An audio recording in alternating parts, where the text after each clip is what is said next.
Good evening, adult beverage fans. Tonight's beverage takes us to jolly old England. Almost literally.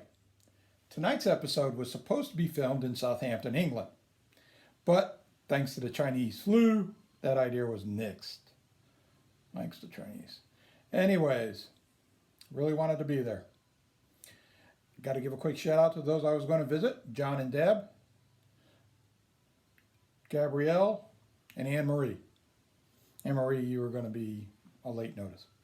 But why England? Well, tonight we are going to remember Ian Fleming. Today would have been his 112th birthday. He would have been over the hill.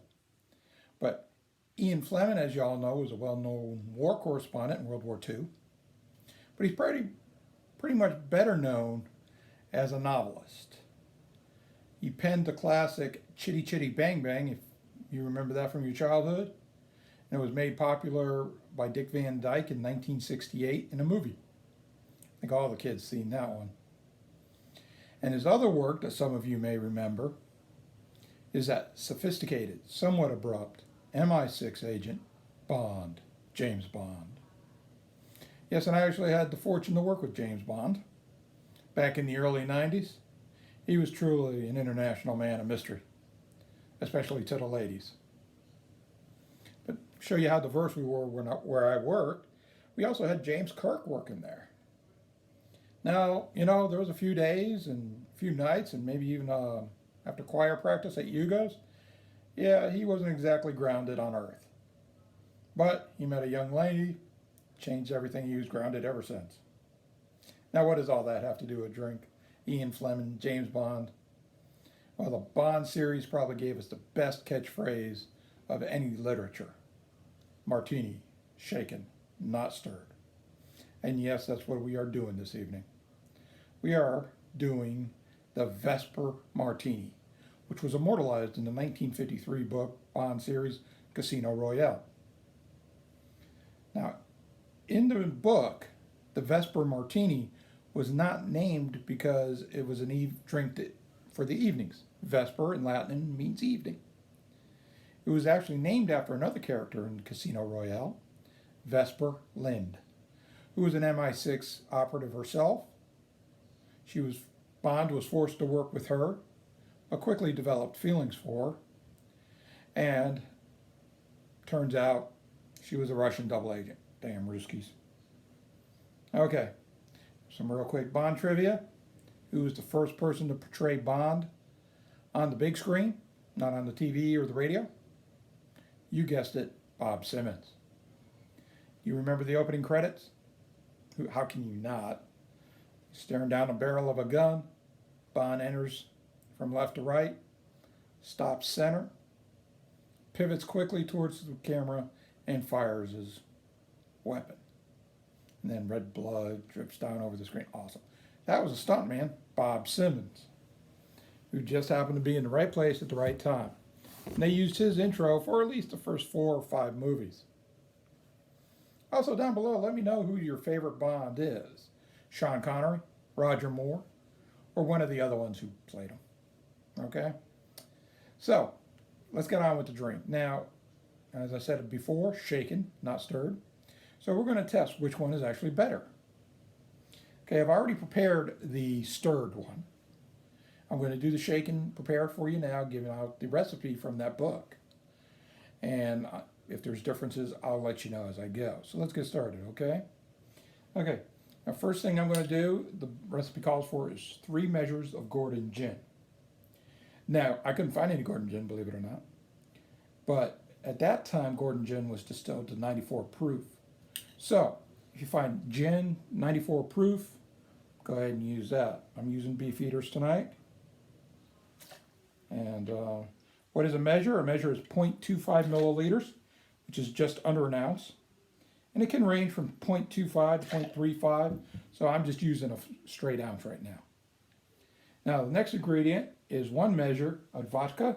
Never did in the book, it didn't specify a brand, just 100 proof. So let's go 100 proof, 1 measure here. Okay, next ingredient is a half a measure of Quina Lillet. Now, back when the book was written, Quina Lillet was like an aperitif, a pre-dinner drink for the evening. A white wine mixed with different fruits, herbs, uh, for a very nice taste. But it was also a little bitter. Now, you cannot get Quina Lillet today. It's now Lillet Blanc, and it does not have that bitter taste. So any vermouth is pretty much a vermouth. So what I'm using tonight is a Martin Rossi vermouth. And again, half a measure or a little more. There you go. And then for the bitter, you can pick up at your like Mesanos in Ocean Springs bitters. They also have different flavored bitters. I didn't know that. So anyways, a couple dashes or 3. Does make a mess a little bit. Okay, got everything in there. I've got it in my official shaker here. I'm not going to be doing any fancy stuff like Tom Cruise's character and whatever that movie was, Beach Boys, Kokomo, whatever. Totally off topic. Now the reason you're shaking it is to get the beverage cool. Cool it down. Then you're going to strain it so you don't get the ice. Okay.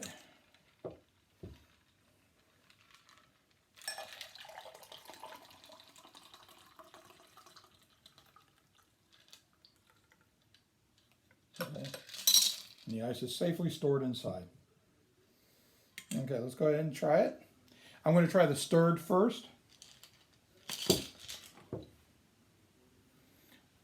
See, brownish coloring, that's from the bitters. Otherwise it would be totally clear. Really no aroma or anything like that. Maybe a slight hint of the gin.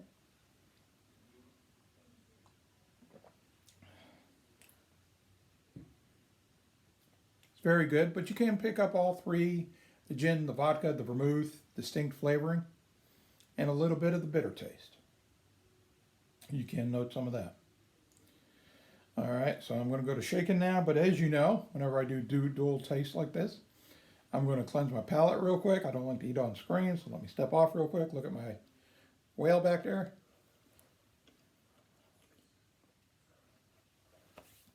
Okay, we're going to try the shaking now. And there is a story behind the whale, I'll tell you later.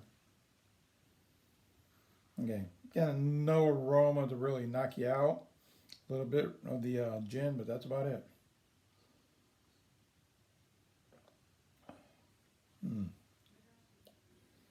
Now in the book also, it is garnished with a thin slice of orange peel. I guess some people use olives for their martini, different types. Last night I was watching something, somebody garnished their martini with a strawberry slice. But anyways, I digress.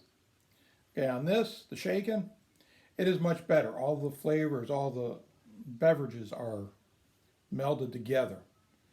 The bitterness, you can still pick it out a little bit, but it is not as pronounced as the stirred. So I definitely would say in this one, Ian Fleming and Bond had it correctly.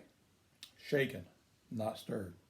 Go ahead and enjoy this on your own. Make it up this weekend. And have a good time. Remember the Brits. And again, let me know down below if you're even enjoying this. If you have any comments on tonight's video.